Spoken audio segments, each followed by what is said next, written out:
ஆக்சுவலா இந்த ஃபோட்டோ எடுக்க வச்சது வந்து பிரகாஷ் ராஜ் சார். பிரகாஷ் ராஜ் சார் வந்து ஃபோட்டோ எடுத்து எங்க எல்லாருக்குமே கிஃப்ட்டா அனுப்பிச்சாரு. இந்த மெமரீஸ் வந்து இருக்கட்டும்னு. நாங்க நடிகர் சங்கம் கடன் அடைக்கிறதுக்காக விஜயகாந்த் சார் தலைவரா இருக்கும்போது, மலேசியா, சிங்கப்பூர் ஷோக்கு போனோம். அது மிகப்பெரிய சக்சஸான ஒரு ஷோ. மலேசியால முடிச்சுட்டு, மலேசியாலேருந்து சிங்கப்பூருக்கு பஸ்ல போனோம்.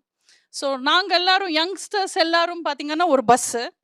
Kamal sir, Vijayakanth sir, Sarath sir, all seniors எல்லாரும் வந்துட்டு ஒரு பஸ்ஸு. அந்த பஸ்ல ரஜினி சார். அவர் கிளம்பிட்டோம். நாங்கெல்லாம் ஹோட்டல்லேருந்து கிளம்பிட்டோம். பஸ் எல்லாம் வெளியில வந்துருச்சு.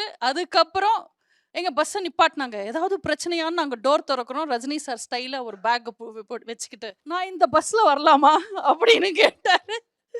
நாங்கெல்லாம் ஒரே கத்து, ரஜினி சார் வந்துட்டாருன்னு. அப்போ பாபா படம் ஃபினிஷ் ஆகி ரிலீஸ் சமயம்னு நினைக்கிறேன். பஸ்ல யாருமே தூங்கல சிங்கப்பூர் போற வரைக்கும்.